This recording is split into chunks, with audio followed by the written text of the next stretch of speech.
In this video, I'll be guiding you guys on how you can fix stick drift on PS4 controller on PC. So let's get started.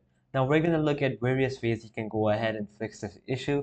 The first one we have is to clean the joystick. So I'm just going to write it down.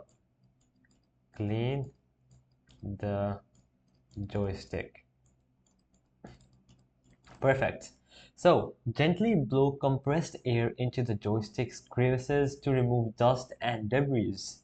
Lightly dampen a cotton swab with rubbing alcohol and carefully clean the joystick surface and sides, but make sure that no liquid gets inside the controller. You could also try adjusting the joystick sensitivity. So adjusting sense, short for sensitivity. So many games allow you to adjust the joystick sensitivity. Lowering the game sensitivity can help reduce the impact of stick drift.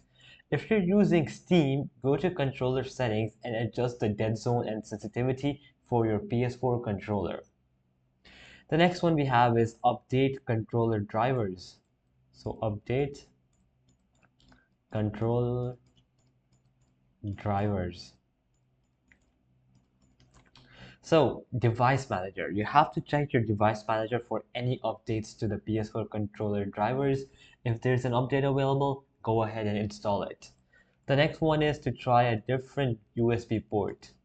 Try a different USB port. Alright.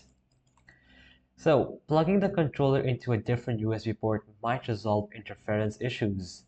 Then always use a controller skin or a case. So use a controller skin or a case. Now this is pretty obvious. This is to protect it from any dust particles.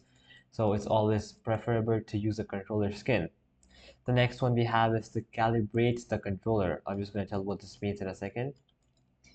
Calibrate the controller. So what I mean by this is that in Steam's controller settings, you can often calibrate the controller to re-establish its baseline. So you can go ahead and try this out. Now, if none of the above methods work, consider purchasing a new PS4 controller or a third-party controller specifically designed for PC gaming. So alright guys, that'll be it for the video. I hope it helped you out and I'll be seeing you guys next time. Peace out.